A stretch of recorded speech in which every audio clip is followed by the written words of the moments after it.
pleasure for me to be here with you at the second Caribbean Law and Religion Symposium 2019.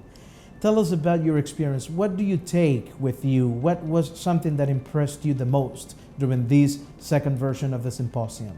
Well, I think what I have taken away from this whole engagement is more about the reality of the fact that we have not been talking enough, that there's been a lot of assumptions that we've been making.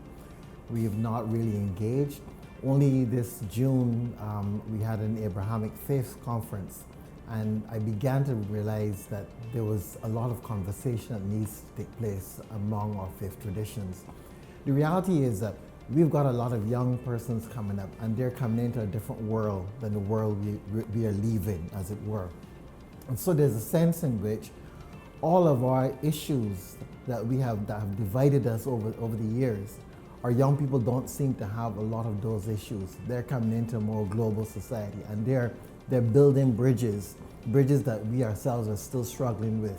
And the reality, therefore, is that if we don't get our act together, there's a chance that we may find that our youth aren't following us. Our youth make a disconnect with us, and they find a new path for themselves.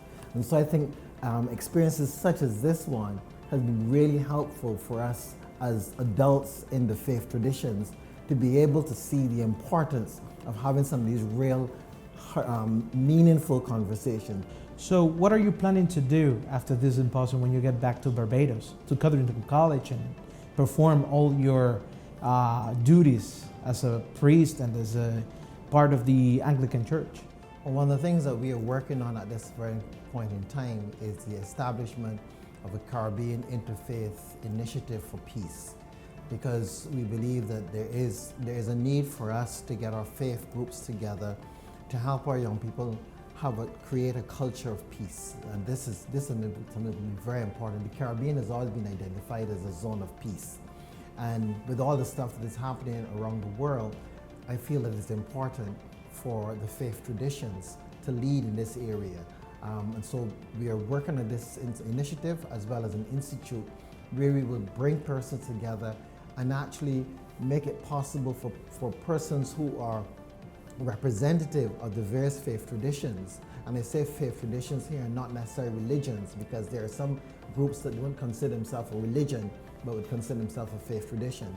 So we're focusing on the faith traditions in order that we can be able to hear and understand each other, because sometimes it is ignorance that causes war, and we're trying to sort of cut across that and enable our young persons in our communities to be able to understand the other, because as the human family grows and develops and evolves, there is going to be greater and greater understanding, greater and greater acceptance. It's always been transcend and include. And so this is something we have to realize as faith traditions, that it is expanding, and we have to expand with it. We cannot remain fixated on where we are.